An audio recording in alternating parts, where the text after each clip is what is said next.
Most players don't lose to higher-rated opponents because of chess skill. They lose because the rating changes how they think. This video will identify the problem within you, the reason, and propose a solution.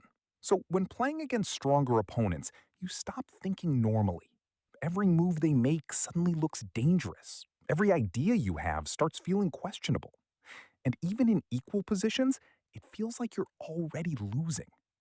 Most players think they lose to higher-rated opponents because of chess skill. Sometimes that's true, but a lot of the time, they lose because the rating changes how they think. The rating starts playing the game instead of the board. And once that happens, you're not really playing chess anymore. You're playing fear. The real problem: fear changes your decisions. You see this everywhere. A lower-rated player gets a decent position, but instead of continuing confidently, they become passive. They stop looking for opportunities. They stop calculating actively. They stop trusting their instincts. Against equal opponents, they would attack. Against stronger opponents, they hesitate. And hesitation in chess is like drifting half asleep onto thin ice. The position cracks slowly, and all at once. Sometimes it shows up in simple ways. You spend 5 minutes trying to find the perfect move because you assume your opponent will punish anything inaccurate. Or you reject a tactical idea immediately because there's no way a stronger player would allow this. So you never even calculate it. In general, a particularly instructive pattern looks like this. Lower-rated player gains space or central control.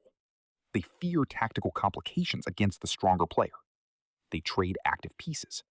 They stop contesting files, squares. Their safe position becomes strategically lost. However, Strong players are not superhuman. Meanwhile, the stronger player is just playing chess. Not magic, not telepathy, not divine revelation descending from the chess heavens in a beam of Scandinavian defense energy. Just chess. Strong players are dangerous, mostly because they are consistent. They punish panic. They punish rushed decisions. They punish mental collapses. And lower-rated players often give them exactly that. One small mistake happens, and emotionally, the game is over. You blunder a pawn and suddenly think, yep, that's it. Then the real collapse begins. Your moves become faster. Your calculation becomes shallow. You stop searching for counterplay. Higher-rated players often win because lower-rated players mentally resign long before the position is lost. And this is important to understand. Strong players are still human. They still miss tactics.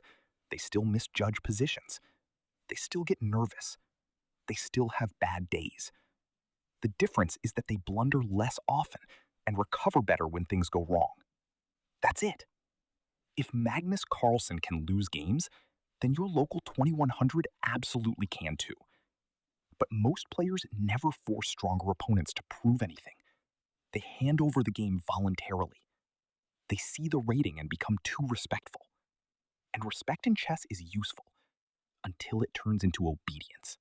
How to actually play better against stronger players. 1.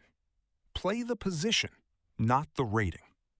A good move does not become bad because a stronger player is sitting across from you. If your move works, it works. 2. Use the same thinking process every game.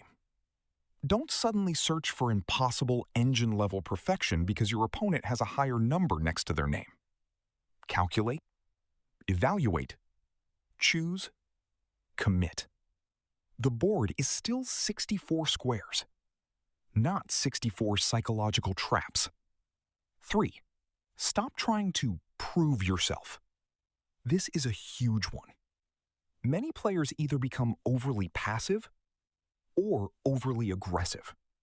They force attacks that aren't there because they want to show they belong. But strong chess is usually simple chess. Good structure, good calculation, patience, pressure. You do not need to play brilliantly to compete with stronger players. You need to stop self-destructing. 4.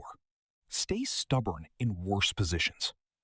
Stronger players expect resistance from equals, but many lower-rated players collapse too quickly. Make them convert the position. Make them calculate accurately. Make them win it properly. Chess is full of games that were completely winning right before somebody blundered. Never forget that.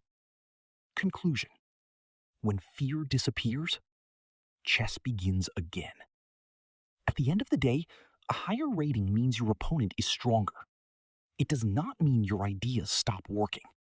It does not mean your pieces move differently.